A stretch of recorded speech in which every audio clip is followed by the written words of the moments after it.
Hello विद्यार्थियों, मुगलकालीन इतिहास के स्रोतों के तहत ही इस वीडियो में हम यूरोपीय यात्रियों के वृत्तांत पर चर्चा करेंगे। मुगल साम्राज्य में बड़ी काल में बड़ी संख्या में अनेक यूरोपीय यात्री राजनीतिक व व्यापारिक प्रतिनिधि के रूप में, धर्म प्रचारक के रूप में या भ्रमण के उद्देश्य से आए थे। उन लोगों ने अपने यात्रा वृत्तांतों में व्यापारिक रिपोर्टों में तत्कालीन समय की सामाजिक, आर्थिक, धार्मिक और राजनीतिक स्थिति का चित्रण किया। कई यात्रियों ने मुगल शासन प्रणाली, राजनीति, युद्ध पद्धति, उत्तराधिकार युद्ध, अमीरों के सामाजिक जीवन को नज़दीक से देखा एवं उनका वर्णन किया। अतः उनका विवरण हमारे इतिहास लेखन के लिए उपयोगी है।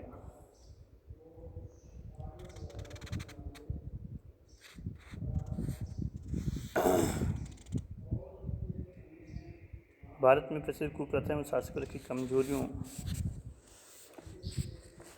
को जानने के लिए भी इन यूरोपीय यात्रियों के यात्रा वृत्तांतों का अपना महत्व है।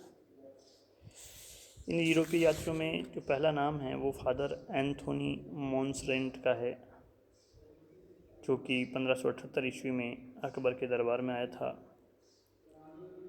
उसने अपने यात्रा वृत्तांत में अकबर के चरित्र और व्यक्तित्व, उसकी धार्मिक मान्यताओं, उसके भोज प्रबंध, उसकी उदारता, शहजादों व शहजादियों की शिक्षा के बारे में विस्तृत विवरण दिया है। फादर एंथोनी मोन्सरेंट को अकबर ने शहजादा मुराद का शिक्षक भी नियुक्त किया था। मोन्सरेंट ने जिन शहरों में मार्गों की यात्रा की उसके बारे में उसने विस्तार से लिखा है। वह लाहौर के बारे में लिखता है कि यह शहर अपने आकार, प्रकार, जनसंख्या और धन दौलत के मामले में एशिया या यूरोप के किसी अच्छे शहर से कम नहीं है। उसने लिखा कि बादशाह, शहजादों व अमीरों के अलग अलग बाजार हैं जिन्हें उर्दू कहते हैं। मोन्सरेंट ने न्याय व्यवस्था, आक वाहकों, जलगढ़ी, घड़ियाल एवं नवरोज उत्सव का भी अपने यात्रा वृत्तांत में उल्लेख किया है। सती प्रथा के विषय में भी मोन्सरेंट लिखता है कि विधवाओं को नस्ली दवा देकर बेहोश कर दिया जाता था ताकि उन्हें जलने का दर्द महसूस न हो। तब उन्हें अर्ध बेहोशी की दशा में चेतावनी, प्रार्थना और आश्वासन के साथ चिता में धकेल दिया जाता था। यदि वे चिता से कूदकर भागने का प्रयास करते तो उन्हें डंडों से ऐसा करने से रोका जाता था। दूसरा महत्वपूर्ण यात्री राल्फ फिंच था, जिसने 1588 से 91 ईस्वी के मध्य भारत के विभिन्न शहरों की यात्रा की। वह मुगल दरबार में भी आया। उसने लिखा कि फतेहपुर सीकरी और आगरा दोनों शहर आकार और आबादी में लंदन से बड़े हैं। उसने भारतीयों की वेशभूषा, रीति रिवाज और सामाजिक जीवन का उल्लेख किया है। फिच ने खंबात में पक्षियों, कुत्तों और बिल्लियों के लिए अस्पताल होने का उल्लेख किया है। उसने विभिन्न शहरों की व्यापार की संभावनाओं के बारे में भी लिखा है। वह बाल विवाह का उल्लेख करता है और सती प्रथा एवं कई धार्मिक मान्यताओं और अंधविश्वासों पर भी वह प्रकाश डालता है। वह लिखता है कि सती प्रथा स्वैच्छिक थी, विधवाओं को सती होने के लिए बाध्य नहीं किया जाता था। जो महिला सती नहीं होती थी, विधवा होने पर उसका सिर मुंड दिया जाता था। बनारस में उसने ऐसी प्रथा होने का उल्लेख किया है। William Hawkins east India company के प्रतिनिधि के रूप में 1608 में सूरत बंदरगाह पर उतरा था। वहाँ से वह मुगल सम्राट से मिलने आगरा गया। फारसी भाषा का ज्ञाता होने के कारण जहांगीर एवं मुग़ल दरबारियों के साथ उसकी सहजता से बातचीत हुई। वह जहांगीर के व्यक्तित्व एवं दिनचर्या के बारे में महत्वपूर्ण जानकारी हमें उपलब्ध करवाता है। वह मुग़ल सम्राट के ज़रोख़ा दर्शन, नौरोज़ उत्सव, तुलादान, दरबार आम और दरबार खास की गतिविधियों के संबंध में भी लिखता है। हॉकिंस ने लिखा है कि आगरा में मुग़ल सम्राट की अनुमति के बिना कोई महिला सती नहीं हो सकती थी। उसने राजगामिता कानून का उल्लेख किया है कि जब कोई अमीर मर जाता है तो उसकी सारी संपत्ति पर मुग़ल सम्राट का अधिकार हो जाता है। जहांगीर ने हॉकिंस को 400 का मनसब भी प्रदान किया था। चौथा जो विदेशी यात्री है वो विलियम फिच है, जो हॉकिंस के साथ ही सूरत पहुंचा था। परकस ने उसके यात्रा विवरण को लॉर्ड जनरल के रूप में प्रकाशित किया। फिच ने संक्षिप्त रूप में भारत के मनुष्यों, पौधों, जानवरों, शहरों, खेलों, धार्मिक विश्वासों इत्यादि का वर्णन किया है। वह हिंदुस्तान के 3 मुख्य व्यापारिक मार्गों का उल्लेख करता है। सूरत आगरा मार्ग जो बुरहानपुर होकर जाता था, आगरा अहमदाबाद मार्ग और लाहौर काबुल मार्ग। इन व्यापारिक मार्गों के बीच के आने वाले सभी महत्वपूर्ण स्थलों का नाम भी वह लिखता है। फिच ने सूरत, बुरहानपुर, मांडू, उज्जैन, सारंगपुर, सिरोंज, नरवर, ग्वालियर और फतेहपुर सीकरी के बारे में विवरण दिया है। विलियम फिच ने आगरा के किले तथा ग्वालियर, रणथंभौर और रोहतास की राजकीय जेलों के बारे में भी लिखा है। विलियम फिच ने जहांगीर और अनारकली की दंत कथा का उल्लेख भी अपने यात्रा वृत्तांत में किया है।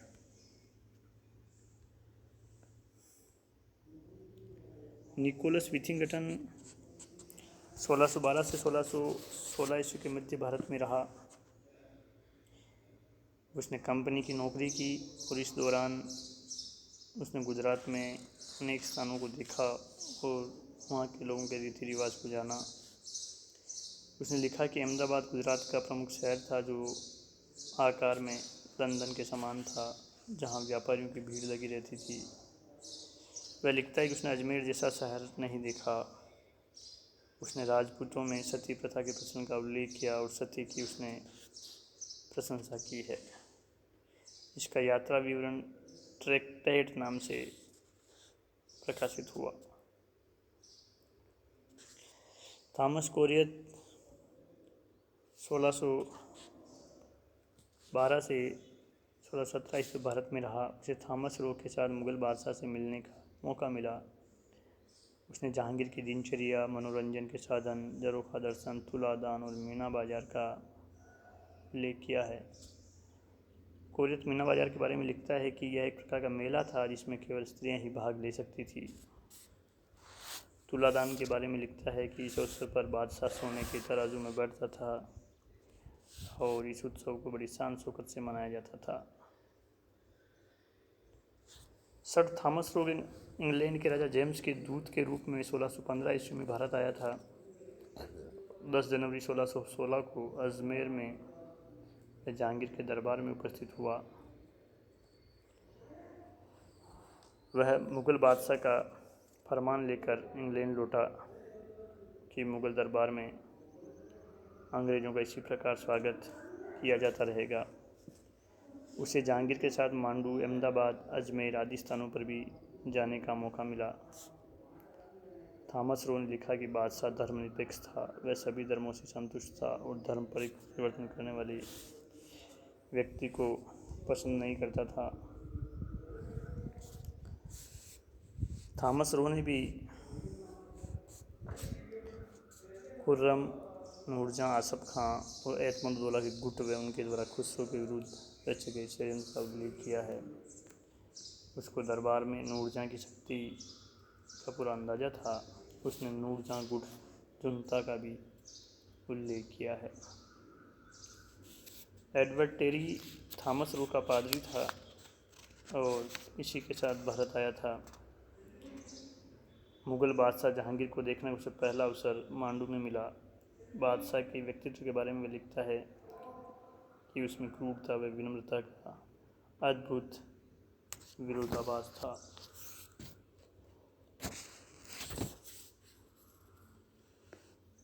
टेरी ने निम्न समृद्ध वर्ग के लोगों के भवनों, उनके आवागमन के साधनों, आजीविका के साधनों, खाने पीने की चीज़ों, जन्म एवं विवादों एवं प्रथाओं का भी वर्णन किया है। वह दरवेशों की कठोर जीवन शैली पर भी टिप्पणी करता है। टेरी ने भारतीय दस्तकारी उद्योग की कुशलता व विविधता का चित्रण किया है। कह सकते हैं कि टेरी ने तत्कालीन सामाजिक, धार्मिक, प्रशासनिक एवं सांस्कृतिक गतिविधियों पर अपनी कलम चलाई है। टेरी का विवरण जहांगीर के शासनकाल को जानने का महत्वपूर्ण स्रोत है। पिएत्रा देला वाले के यात्रा विवरण से भी हमें मुगल काल के इतिहास को जानने में काफ़ी सहायता मिलती है। 1622 ईस्वी में यह इतालवी यात्री सूरत बंदरगाह पर पहुंचा। उसने तत्कालीन धार्मिक मान्यताओं, अंधविश्वासों व रीति रिवाजों का विस्तार से वर्णन किया है। देलावाला लिखता है कि उसने नागौर में ब्रह्मा मंदिर के बारे में सुना है, जिसमें अनेक संगमरमर की मूर्तियाँ थीं। वह सूरत में वट वृक्ष की पूजा किए जाने की जानकारी देता है। ट्रेवनियर एक फ्रांसीसी जोहरी था जो शाहजहां और औरंगजेब के शासनकाल में 6 बार भारत की यात्रा पर आया। अपनी यात्रा में उसने सूरत, बुरहानपुर, आगरा, ढाका, गोवा और गोलकुंडा जैसे व्यापारिक महत्व के स्थानों की यात्राएं की। अपनी व्यापारिक यात्राओं के कारण ट्रेवनियर ने काफ़ी संपन्नता प्राप्त कर ली थी और फ्रांस लौटने पर उसे सम्राट लुई 14वें द्वारा सम्मानित भी किया गया था। उसका यात्रा विवरण द 6 वॉयजेज के नाम से प्रकाशित हुआ। उसने शाइस्ता खां व मीर जुमला की प्रशासनिक व व्यापारिक कुशलता की प्रशंसा की है। ट्रेवनियर का जो यात्रा वृत्तांत है वह आर्थिक गतिविधियों के इर्द गिर्द घूमता है। वह काश्तकारों की स्थिति, राजस्व प्रणाली या जंगलों में बसने वाली जातियों की सामाजिक व आर्थिक व्यवस्था के बारे में कुछ भी नहीं लिखता है। मनुची 1653 ईस्वी में भारत आया था और यहीं 1717 ईस्वी में उसकी मृत्यु हुई थी। यह इतालवी यात्री मुगल उत्तराधिकार युद्ध में इसने भाग लिया था और औरंगजेब का संपूर्ण शासनकाल इसने अपनी आंखों से देखा और अपनी यात्रा विवरण स्टोरियो डी मोगोर में उसने संबंध में लिखा। वह दारा का पक्का समर्थक था। उत्तराधिकार के युद्ध में सामूगढ़ व भक्कर के युद्धों में उसने दारा की ओर से भाग लिया। शिवाजी और मिर्जा राजा जय सिंह के बीच हुई पुरंदर की संधि के समय मनुची उपस्थित था। औरंगजेब के शासनकाल और उत्तराधिकारी का साक्षी होने के कारण मनुची का यात्रा विवरण काफ़ी महत्वपूर्ण है। वह दारा का पक्ष लेता है और औरंगजेब के व्यवहार की आलोचना भी करता है। फ्रांसिस बर्नियर एक फ्रांसीसी चिकित्सक था जो 1658 ईस्वी में उत्तराधिकार युद्ध के दौरान सूरत पहुंचा था। औरंगजेब का राज्याभिषेक उसके यात्रा प्रवास के दौरान ही हुआ था। उसने अपना यात्रा विवरण travels in the Mughal empire के नाम से प्रकाशित किया, जिसमें मुगलों की परंपराओं, रीति रिवाजों, विद्या व ज्ञान के स्रोतों, उत्तराधिकारी युद्ध की प्रमुख घटनाओं, शाहजहां व उसके पुत्रों के चरित्र व व्यक्तित्व का उल्लेख मिलता है। बर्नियर ने भारत की अर्थव्यवस्था का भी उल्लेख किया है। बर्नियर ने शाहजहां की पुत्री जहांआरा का शाहजहां के प्रति लगाव व शासन में उसके असीमित प्रभाव का उल्लेख किया है। लिखता है कि मुग़ल शहजादियों की शादी हिंदुस्तान में विरले ही होती है, क्योंकि कोई भी व्यक्ति उनके योग्य नहीं होता है। बनारस की तुलना उसने एथेंस से की है। बर्नियर ने मुग़ल छावनी की भव्यता का उल्लेख किया है। मुग़ल छावनी की यातायात व्यवस्था व उसकी गतिविधियों पर भी उसने प्रकाश डाला है। यूरोपीय यात्रियों की यात्रा विवरण के साथ ही पुरातात्विक स्रोतों से भी हमें मध्यकाल के इतिहास के बारे में जानकारी मिलती है। मध्यकाल में साहित्यिक स्रोतों का बाहुल्य होने से पुरातात्विक स्रोतों का तुलनात्मक महत्व कम प्रतीत होता है, मगर उस समय के अभिलेख से हमें शासकों के राज्यों की सीमाओं का निर्धारण, सिक्कों से उनकी आर्थिक समृद्धि और इमारतों से तत्कालीन राजनीतिक, आर्थिक और सांस्कृतिक स्थिति पर महत्वपूर्ण प्रकाश पड़ता है। इस प्रकार इन 3 वीडियो में हमने मध्यकाल के इतिहास के स्रोतों पर प्रकाश डालने का प्रयास किया है। जय हिंद।